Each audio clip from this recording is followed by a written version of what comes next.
Okay, let's get started. Thank you all very much. You know, this was short notice. I would like to.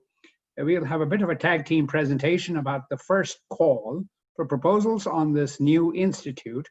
So Shrikant and I, as co-directors of the institute, will jump in and tell you a little bit about the institute. The institute is called the C3.ai Digital Transformation.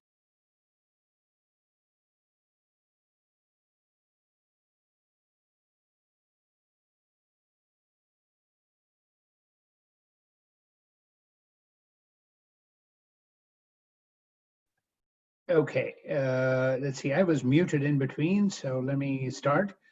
Wanted to tell you about this wonderful new institute called the C3.ai Digital Transformation Institute.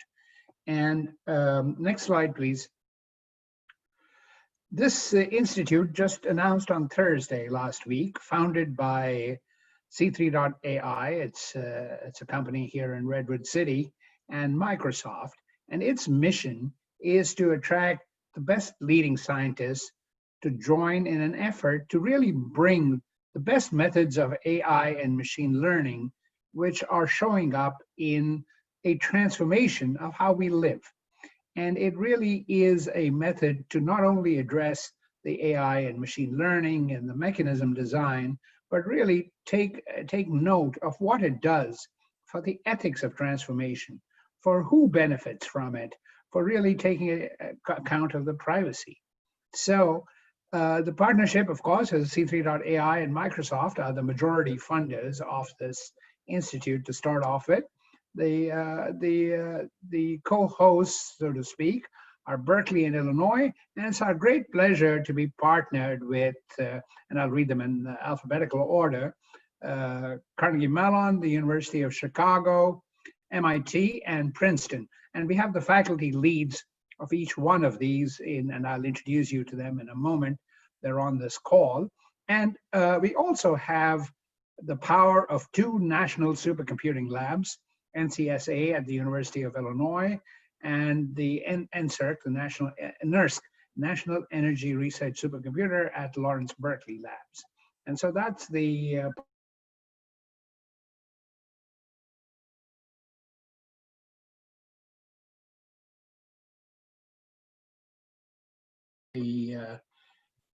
is this chairman and CEO of C3.ai, and joining him from Microsoft as the chief scientist and actually a stalwart of AI for many, many years, is Eric Horowitz.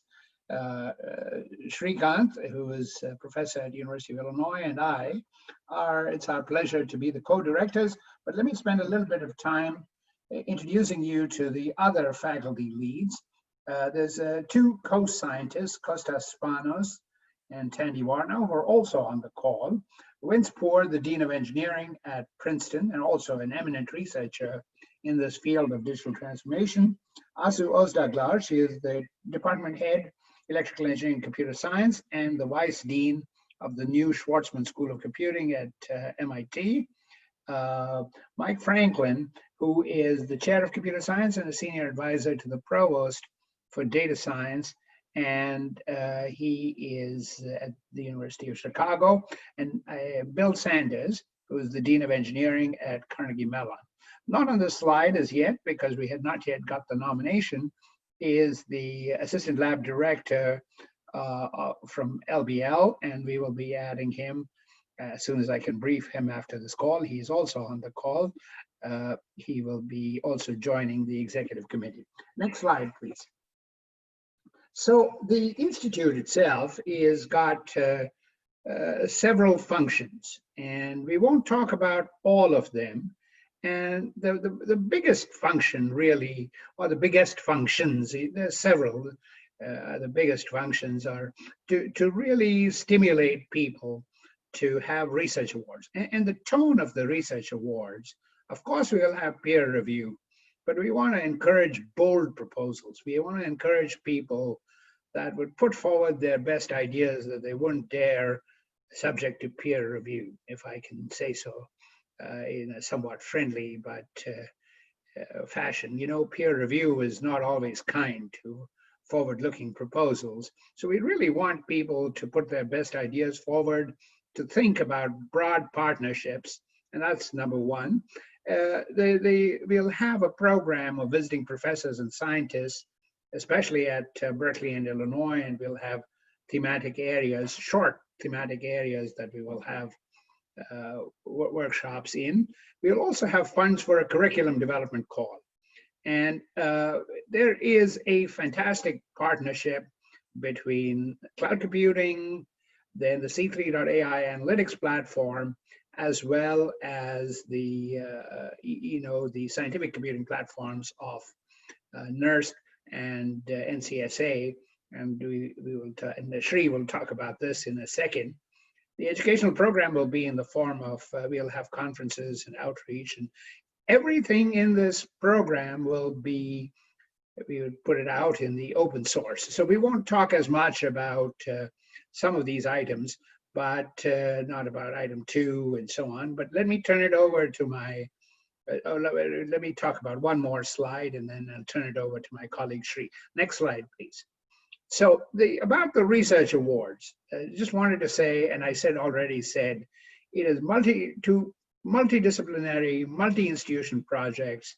You know, in the lead up to this, we had the Civil Energy Institute. It was really all the partners here, except I think for the University of Chicago was in that one. It was really gratifying for us to see partnerships across business schools, public health schools, social science departments, and all of these partner universities. It makes for such a rich ecosystem. I hope we can continue to do this. And I really, really feel that there's a new science to be discovered here, a new science that bridges AI, machine learning, computing at different scales, you know, cloud computing, edge computing, scientific computing, but also really questions of ethics, questions of privacy, questions of how do you design mechanisms so as to prevent free riding? How do you provide economic incentives to maximize the good of society? Ethical questions, and they're all in front of us today. And that, I think, will be the science of digital transformation. We will be flexible about the awards, but as you can see, when we first conceptualized this institute, we really wanted to give rather, there are decent sized grants between 100K and 500K over a 12-month period. We will encourage the recipients to really leverage this as they see fit, leverage it with federal funding. And we've really gotten the cooperation of all the partnering universities to not charge overhead on this. And with that, to talk a little bit more about the Institute, let me turn it over to my colleague, Shrikant. Please, Shrikant. Thank you, Shankar, for that wonderful introduction. Next slide, please. So I'm Shrikant, I'm the co-director of the Institute from the Illinois side. So one of the resources that the Institute, one of the great resources that the Institute is making available to all the researchers who are going to be a part of our Institute is the C3.ai data analytics platform. So it's a software suite developed by C3.ai, and it is really aimed at working with very large amount of data and very well integrated with the artificial intelligence and machine learning algorithms that you would need to analyze this data. And it's designed so that you could use it for research, curriculum development, classwork, everything. It's an elastic cloud development and operating platform. And it's available to everybody who is funded by this institute.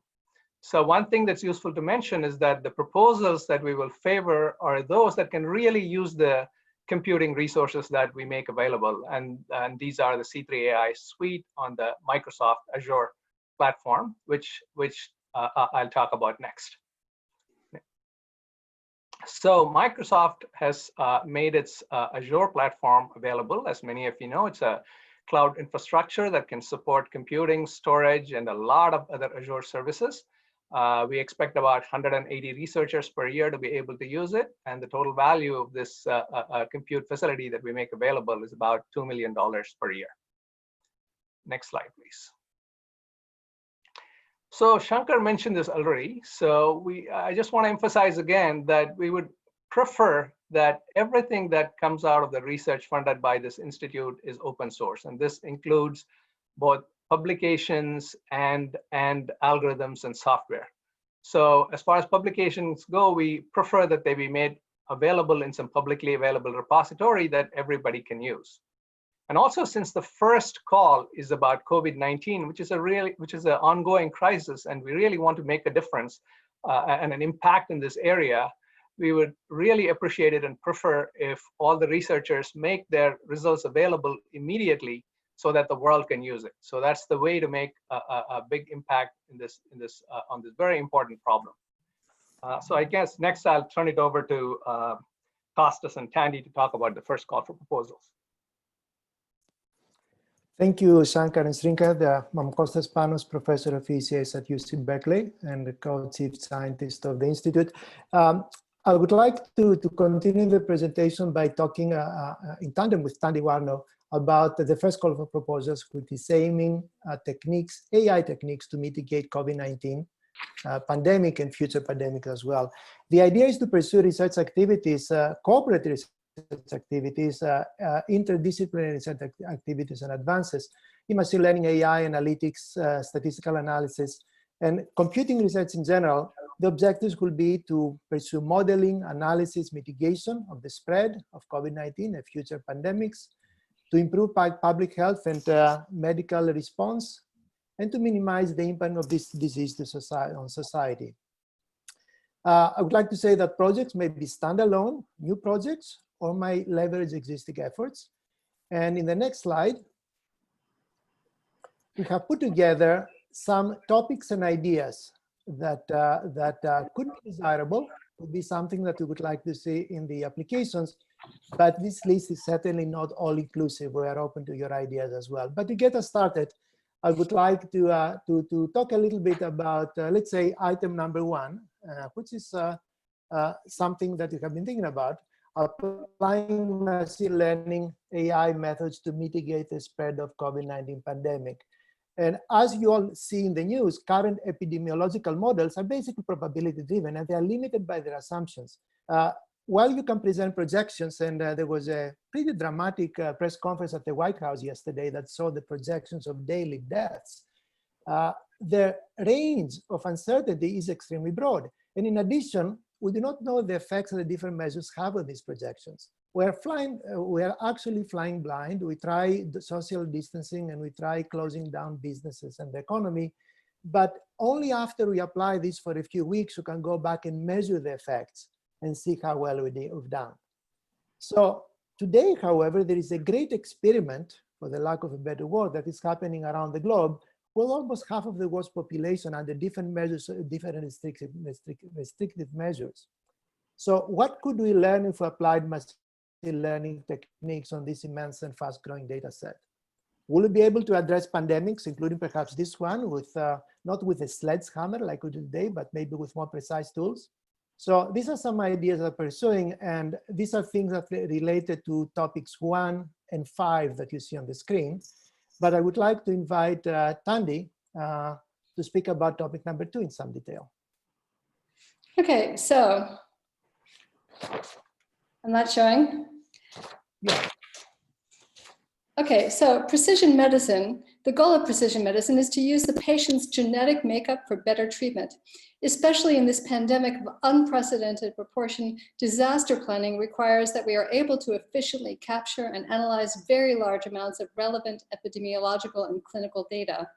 Analysis itself is going to require dramatic advances in AI and machine learning, as well as improved modeling.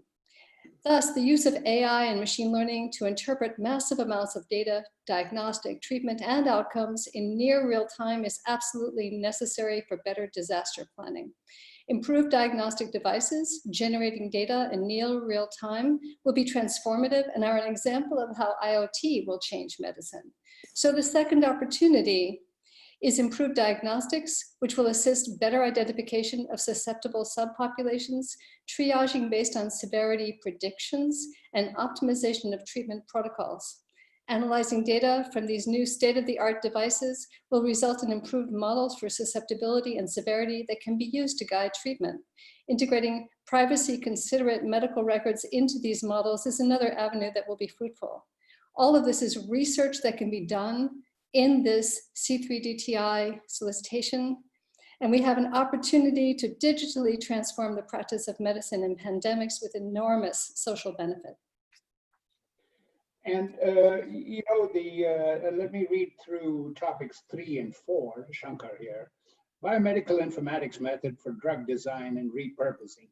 You know, the airwaves have been buzzing with repurposing, and several drugs, I didn't mention them, have been touted as being able to be useful because they've already been approved. And, you know, always this question that a RCT, a randomized controlled trial, is the gold standard. And if you don't have an RCT, what can you do to be able to accelerate? And maybe data science actually has some ways of thinking about, and these are all questions which are already in the deep learning literature, about the trade-off between training data and extrapolation data, which is prediction data. Can those be used to really think about what you can do in a world where you cannot wait for an RCT? And so that is the object of topics 3 and 4.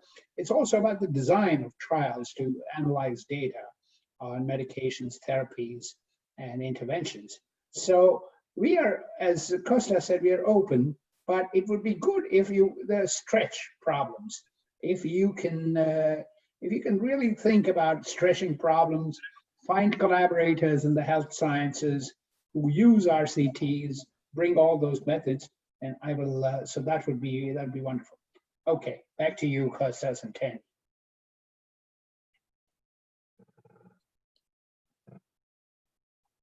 Next slide. Okay, I'm just Unmute, Andy. unmuted. So the next slide is continues on this list of topics, and I believe that Shankar Srinkath, you want to cover some of the topics here. I have one to cover myself later. Who wants to jump in? Srikanth, did you want to talk about logistics and efforts? So one thing I want to emphasize is that these topics are just ideas. Okay, we are throwing out a number of ideas. Many of them are good ideas, but we really would like researchers to think out of the box. I mean, this is a large-scale effort, and at a time of a major national and international crisis. Much of the country and the world is at a standstill, and we need to do something about it. So scientists and economists from many of our consortium universities have written articles saying, you know, what can we do about this? So as academics and maybe even people working in high-tech industry, it's relatively easy for us to work from home, at least for a while, and you know, we can maybe not as efficiently as we would like, but we can do this for a little bit of time. But much of the world cannot do this.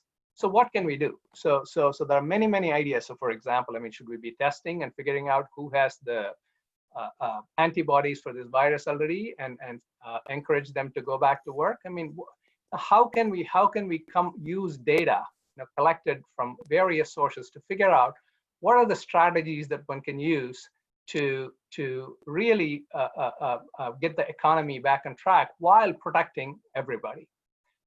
And another thing is, I mean, again, in the context of distance education, so we are all teaching online. I mean, but many people cannot do their work online. So are there edge computing, IoT, robotics related ideas that can allow people, telepresence, many things like that? I mean, can we think broadly and integrate ideas from multiple fields, but really with the focus on AI and machine learning and the kind of resources that we make available as part of this institute to come up with ideas to have people be safe while at the same time making us be productive even from home. And we want you to draw upon ideas from biomedicine, infectious disease modeling, response logistics, optimization, public health. It's not just about a particular field or one particular field or two, but it's about broadly thinking about these problems. And it's also very important to think about general strategies to better be prepared for future infectious diseases as well. I don't know if Thank you, somebody else wants to Senator. jump in further. Yeah, I would like to jump in if I may. This is Costas again.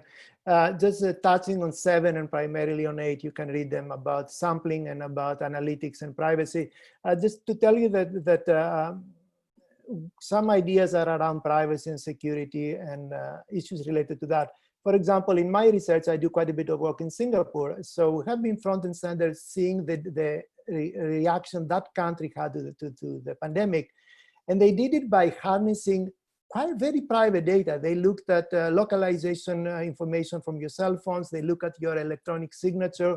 Where have you been? So if you tested positive, they can trace your contacts and they can target your contact for quarantine. And they have been quite effective. They have managed to keep the schools open. They have managed to keep the businesses open up to now. And the death rate has been extremely small. But then the question is, yes, the technology is exciting. We can use localization. We can use proximity tracking fairly effectively. And there are many apps online. But what are the implications about privacy? What are the implications about security? What is the meaning of privacy in this context? Could the data be anonymized and still be useful? So what makes this topic so exciting is that it goes well beyond technology, has many other implications, including ethics and policy. So I encourage you to think more broadly that to bring technology in partnership with other disciplines in order to address problems like this. And I think, Tandy, you wanted to jump in? Yes, I do. I'm going to talk about number 9, improving societal resilience in response to the spread of COVID-19 pandemic. So that's already been touched on by Shrikant, but I just want to add some other thoughts around this.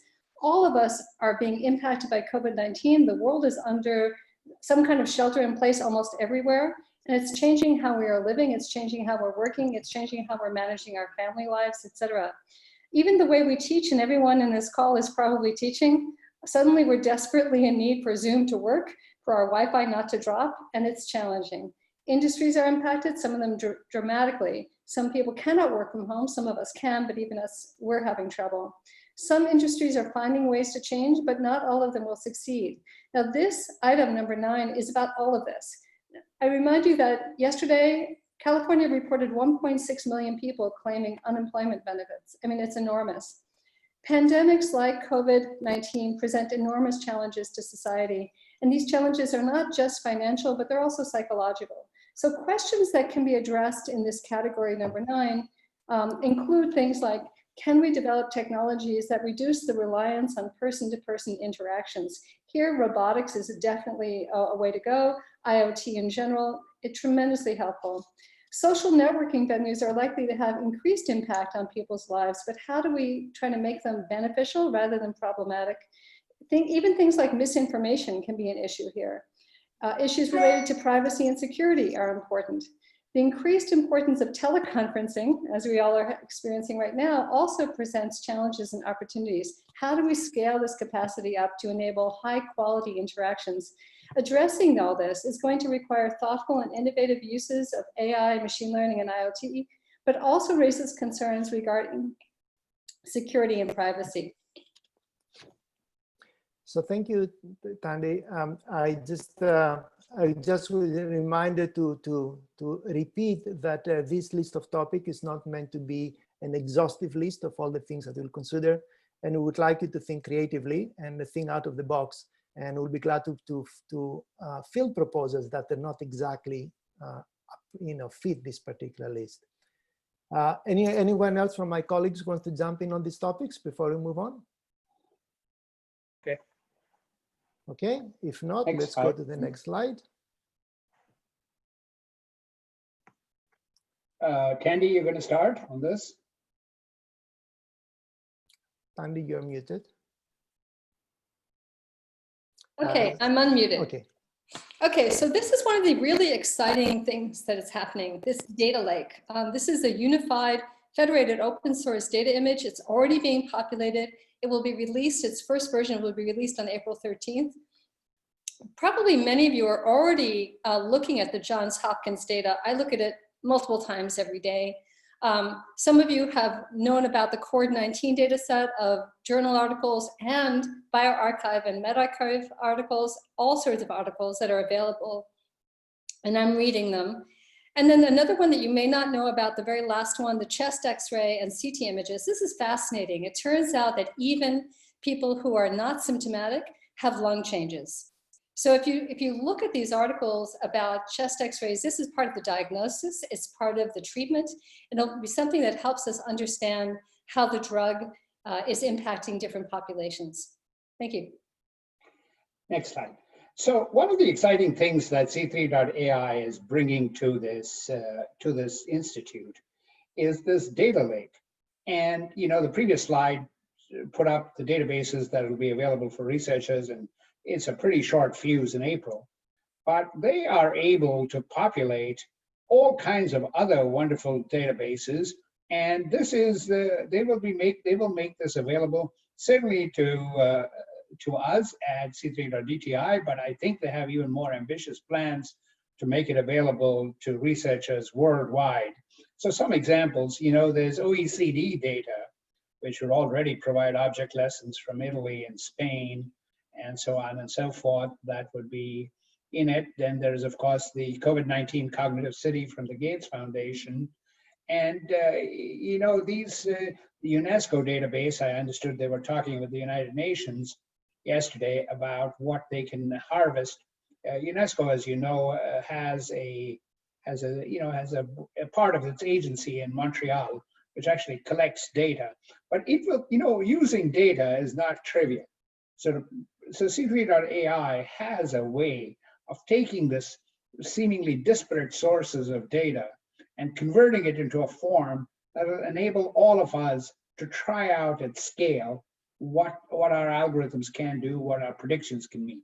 Next slide, please. So this lays out really what C3.ai has in mind for data lake. They're certainly going to make this available. They're going to keep growing this, but I think that they have even more ambitious plans to make it available to the global research community. However, if I might say, with the C3DTI hat on, I think we will be the first beneficiaries of what will be really a fantastic data set, which will have, it's not easy to have this data in a form that you can start applying the algorithms to. And having this, I think, will be a huge benefit. And we stand committed in the Institute to be the interface to C3DTI.ai, through C3DTI.ai, or just to C3.ai for access to what we will have this knowledge graph. I think there's already a huge amount of work in the data lake, which I think is a fantastic new resource that actually Tom Siegel made available for us just yesterday. He is, so this is very much you will see this also in an announcement soon from C3.ai. Okay, next slide. And it's back to you, I think, Tandy.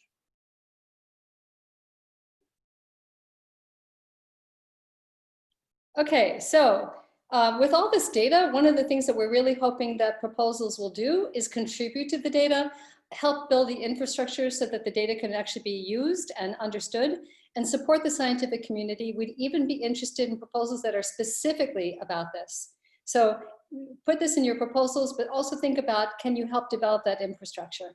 Next.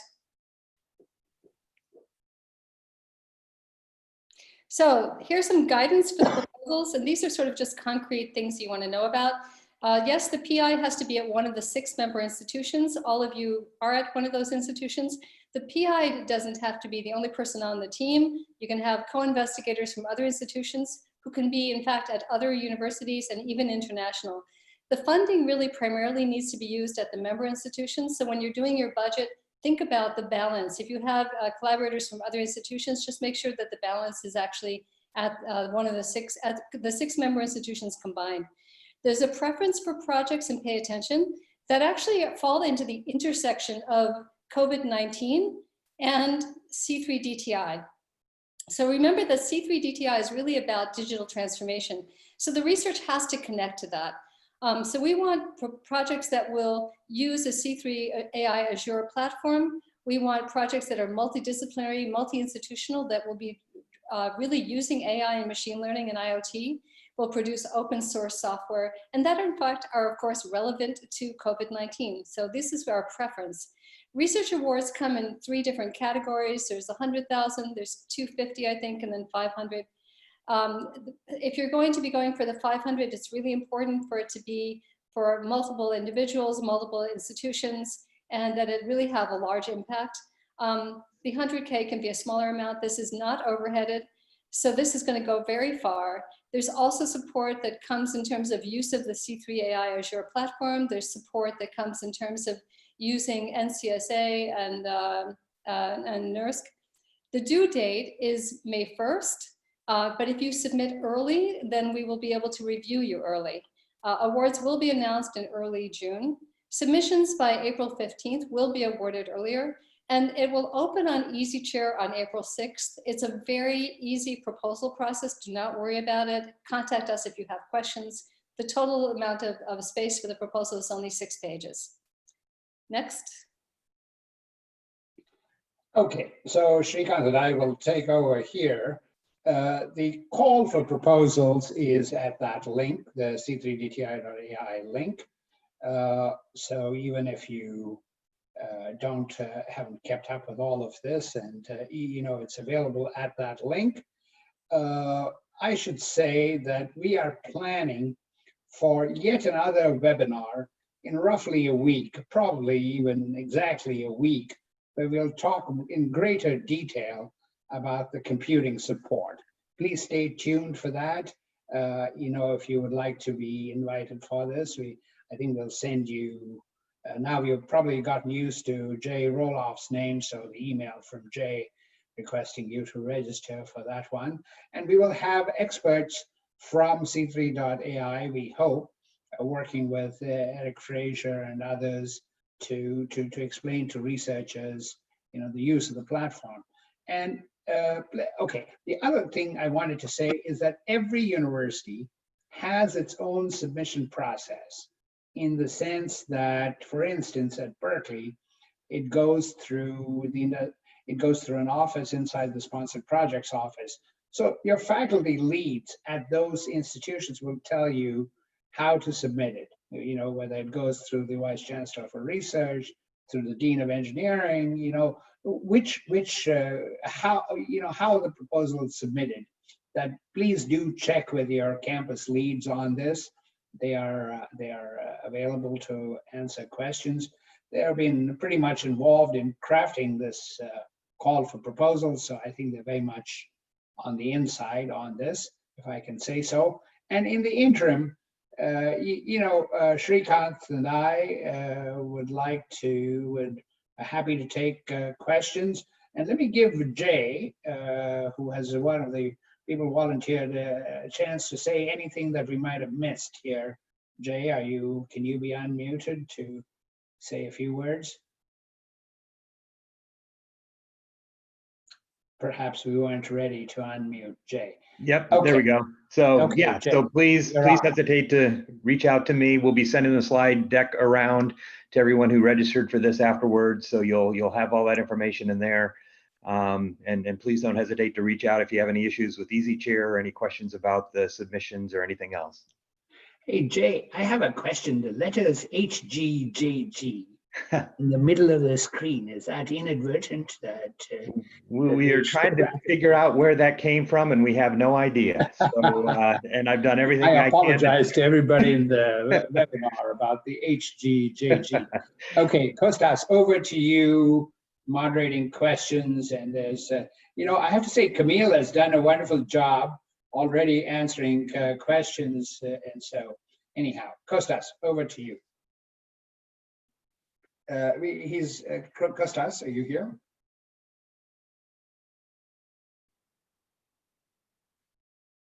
Okay, I managed to unmute myself. Thank you, Shankar.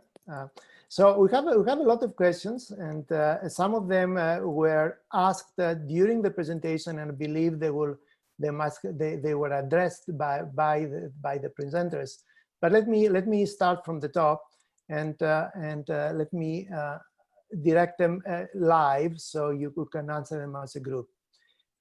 One question is that since AI is one of the methods mentioned on the first slide, in addition to other methods.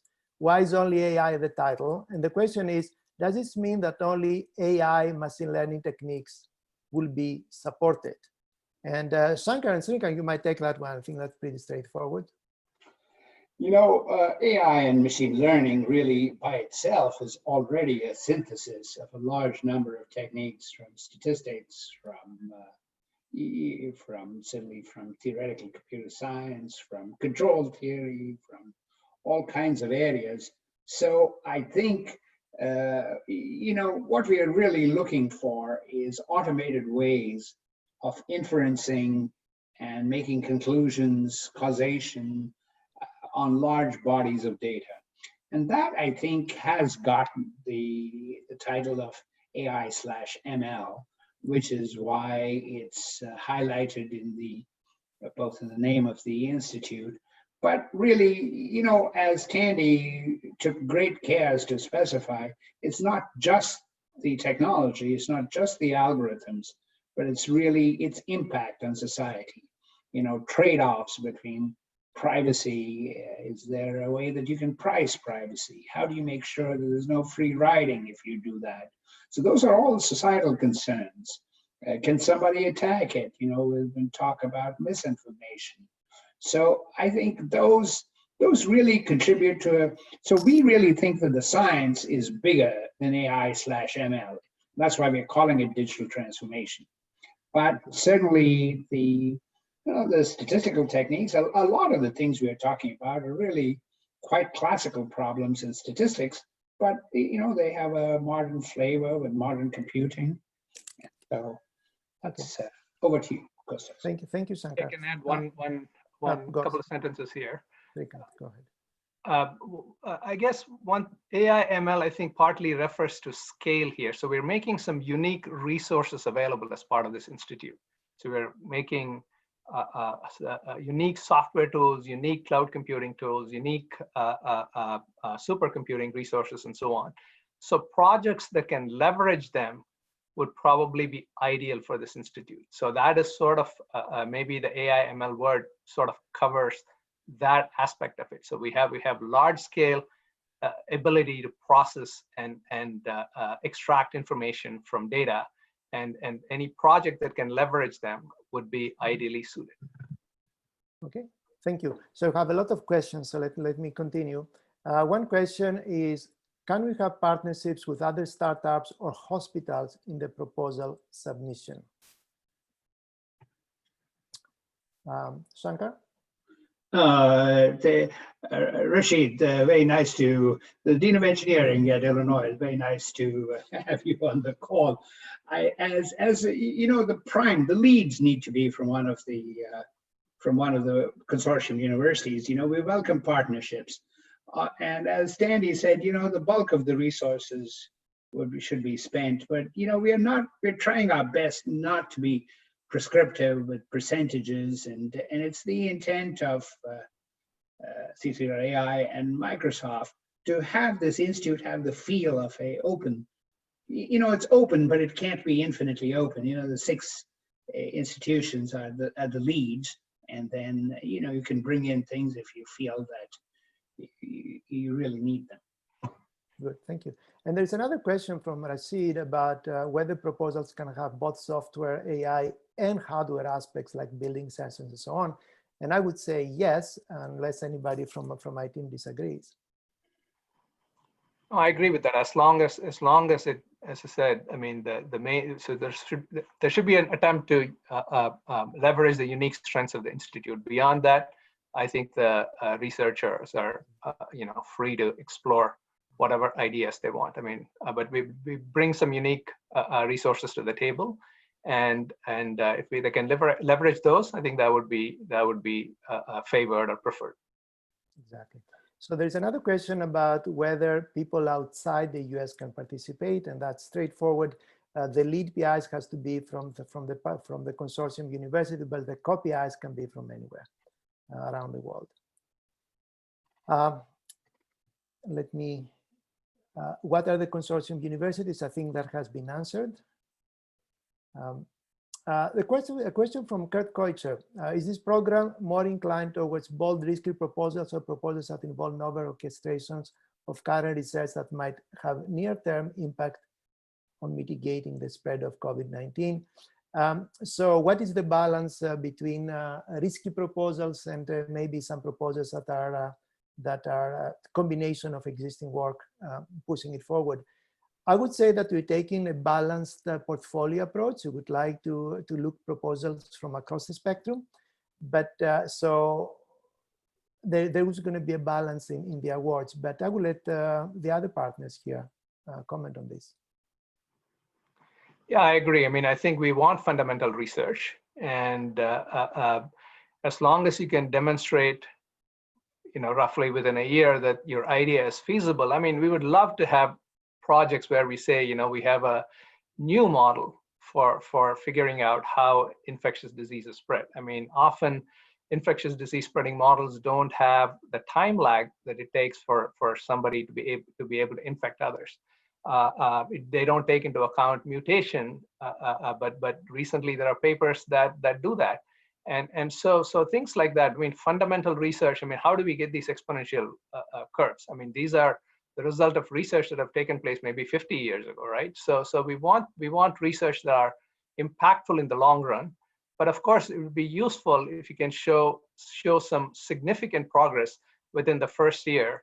And of course, we are dealing with an ongoing crisis. So as Costa said, the portfolio of projects selected would take that into account, and we have to take that into account given the state of the world that we are in. Thank you. There's a question about citizenship or permanent residence requirement for the principal investigator. And I believe the answer, there are no such requirements as long as the PI is from, the lead PI is from one of the lead institutions. But I don't believe we have such requirements for any of the co-PIs, and maybe somebody will correct me on that?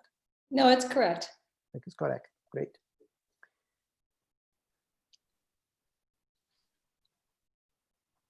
So there is a question about one of our grant administrators that might be relevant to the audience here. What are the sources of money for this institute and this research call in particular? Particularly, are federal agencies contributing? And I think the answer to that is not. Is that correct, Shankar and Sri? Yes, this is exclusively private money. It's the cash contributions are from C3.ai, and the in-kind contributions are from Microsoft and C3.ai, respectively. Excellent. When we do have an industrial consortium, there will be industrial money. The primary, well, I would say the only funds that will be competed in this institute will be private funds. Yes. Which is not to say that we don't encourage leverage with public funds. And we have no trouble mixing, right, or combining efforts with publicly funded research. With the proviso that, our preference is that the work be in the public domain. So usually US federal agencies also will consent to this, but it's important that they consider this. And okay. Can I ask a question that just got sent to everyone? It's actually relevant. How many proposals per PI is allowed? Can PI be co-PI on other proposals? As far as I know, we have no limit. That is correct. Shankar, Srikanth? yes, there's no limit. There's another question about the interdisciplinarity of the program. Will PIs not without any ECS background and specifically not directly using the C3 or Azure building API be considered? And there are two questions there. The background, we don't really prescribe it to ECS. In fact, it's meant to be a broad call. We hope that people from the health sciences, the life sciences participate as well. The more relevant question is, would people not directly using the platform be considered? And I'd like Shankar and Srinkan to take that one because it's a bit nuanced. Srikanth, you want to think start that first? Yeah. yeah, I think it is strongly preferred that C3 AI and Azure are used. I mean, as I mentioned earlier, I mean, there are many funding sources for working on these problems. And I think we bring some unique strengths to it. So it makes more sense for us to fund those projects, which can leverage our unique strengths. And four of the singularly unique strengths here are the C3 AI software suite, the Microsoft Azure platform, NCSA supercomputers, and NERC supercomputers.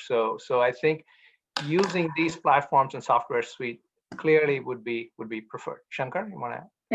And just to add to this, I think that, you know, to access a lot of these data sources, I do think that it's the data sources are accessible through the C3.ai the suite.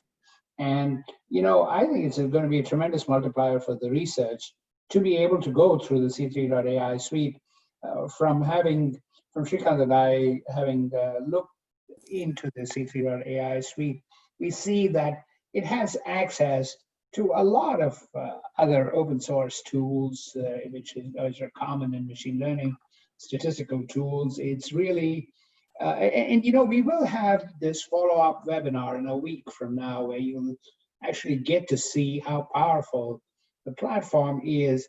And I would really view the use of the platform as a multiplier rather than, you know, it really is pretty hard to be able to work on the kind of disparate data that you get without. Yeah. Shankar, this is Tom. Can I weigh in on just a couple of questions? Yeah. One, nice to have you on the call, Tom. Thank you. One regarding federal funding.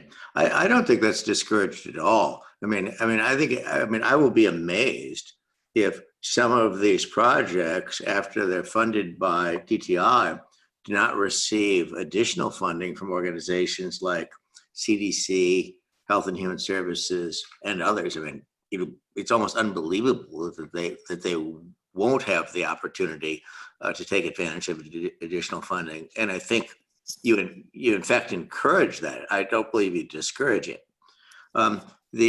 The second issue relates to this number of questions about the data lake. Now, this is, that I see online here that I want to answer.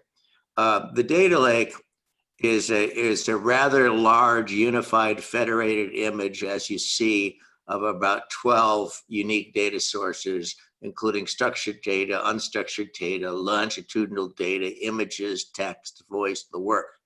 And so this is being presented in a unified federated image associated with a knowledge graph. The first release of this will go out next Friday, and then the second release the middle of May. It's a very large data set that we're making. It's being made available to the DTI community through the C3AI platform, and it's there. It is also being made available to the world at large as kind of a no-cost open source project, and it'll be where the data will be accessible, you know, by basically any computer utility that supports a RESTful API call. You know, be it you know, this could be R, Python, Scala, Tableau, an Excel word spreadsheet, whatever it might be. So those are the forms in which we intend to make this a resource that's available to the world for research, and that will be published next week, but also specifically to the DTI community within the Azure C3 platform that's being provided. So I just wanted to clarify that. Thank you, Tom. And I would like to add that there's going to be another webinar introducing these capabilities. There's going to be some, and we will be able to provide help in getting people, interested people, up to speed on how to use these amazing capabilities. You know, just Kostas, I know you're the moderator. I hope we can talk about, there was a question about the teaming arrangements, and so that I think would be useful. So let me toss it over to you. There's a question which says, Will there be a platform for matchmaking between potential collaborators? From Gretchen Kaiser. Yes, I'm trying to take the questions sequentially, Okay. but let me jump on this one because it's an important one. We do not currently have a platform. We certainly have the ability to connect people, and we would like to sort of develop this ability in a more systematic way as we go forward. But we believe that matchmaking is going to be a very important activity and very important support we can provide, not only for this call for proposals, but the future call for proposals under the Institute, because we're really looking for interdisciplinary, interinstitutional. And I do think the campus leads really, you know, I have watched the campus leads work very hard at putting together teams, which, so I do think I would say my first call would be to the campus leads, and the campus leads know each other.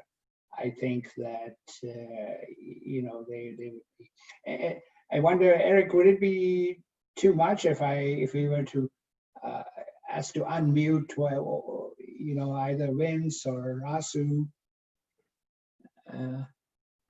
The names of the campus leads, yes, we will furnish them to you.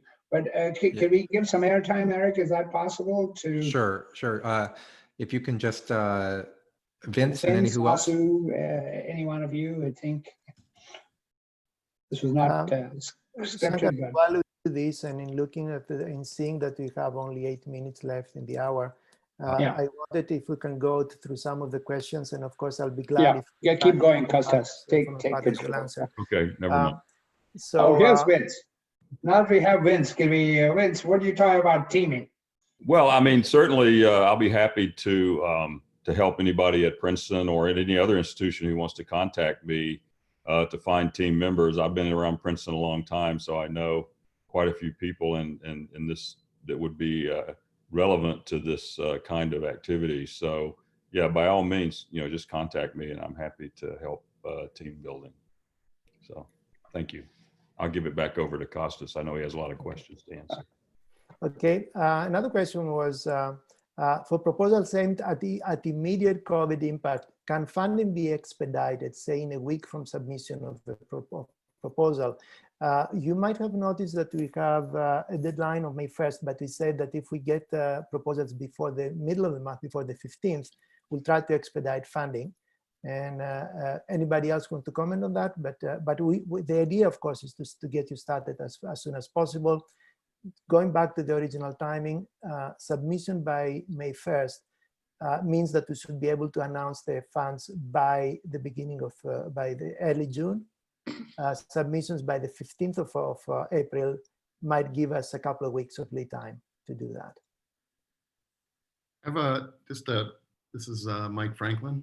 Mike, Hi.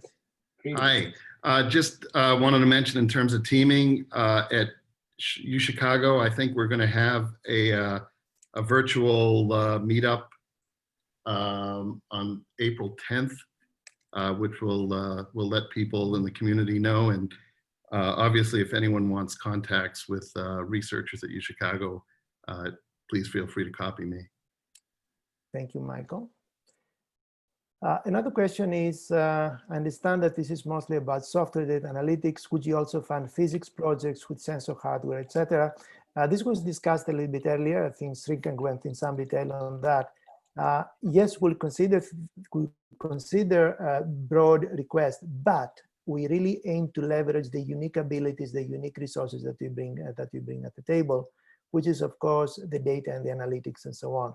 But if there is something that is connected to that and has something from the field of physics or hardware or sensors, I think it will make a proposal that will be interesting to review. Another question is where and how the new COVID-19 data lake could be accessed after it gets published. And I believe that we already have pointers out in the presentation. If not, I think we can put them on the website. Is that correct, Tanvi? Yeah, it's at C3DTI. Okay. And there'll be a press announcement, as Tom said, in the near future about the data lake and its availability. The press announcement went out at 6:30 this morning, and it's scheduled to be available initially available on April 6th, and with a very significant update on May 15th. Great. Thank you, Tom. Another question is about what are the data sources envisioned, and specifically, will the use of publicly available data will be recommended? The answer, of course, is yes. And in fact, quite a bit of the data, the content of the data lake is going to be publicly available data in a federated image. But then the question goes on, data privacy and third-party data will naturally come up for consideration. And I presume the question is, could you use data, third-party data that has data privacy implications?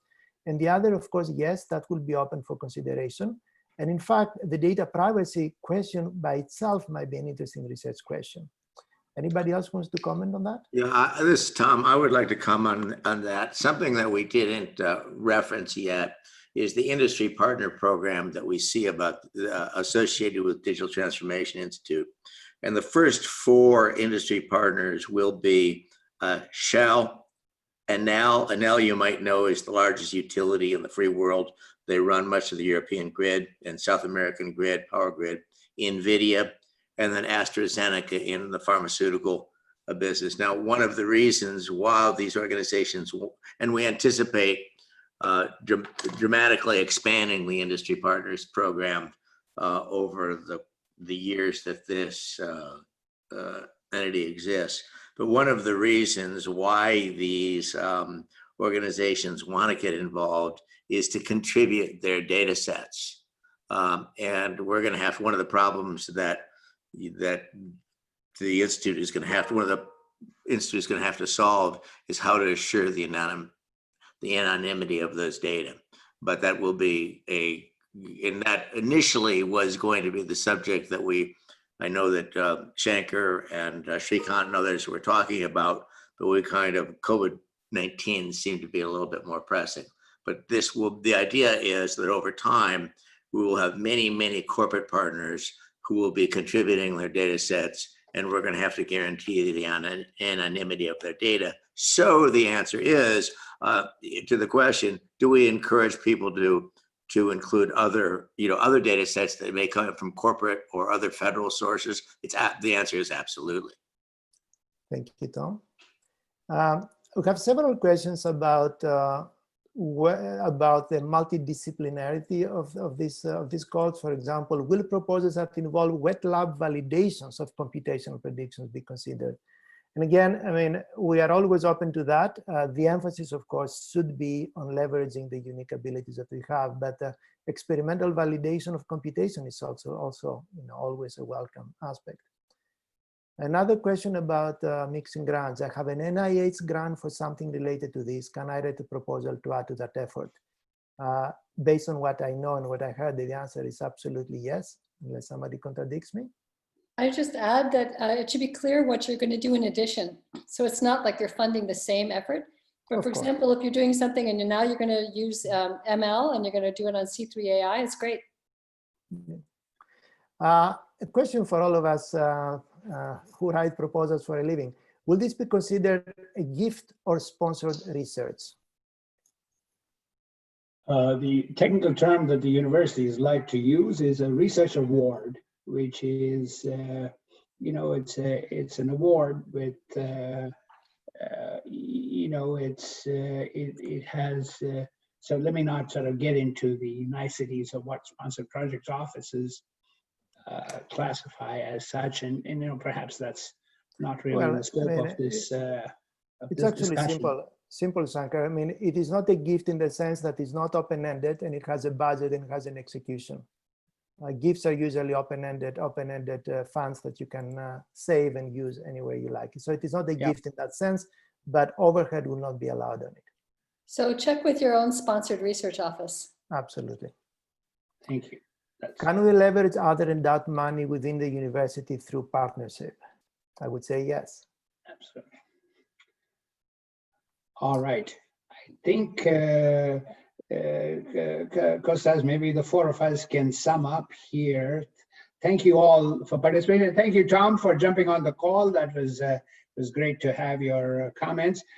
Please stay tuned. We will discuss the platform. We will discuss the C3.ai suite in about a week, probably exactly in a week. And so in the interim, all of you be well. Kostas, Tandy, Shrikant, any closing words? Thank you, everybody, for attending. We look forward to great proposals from everybody.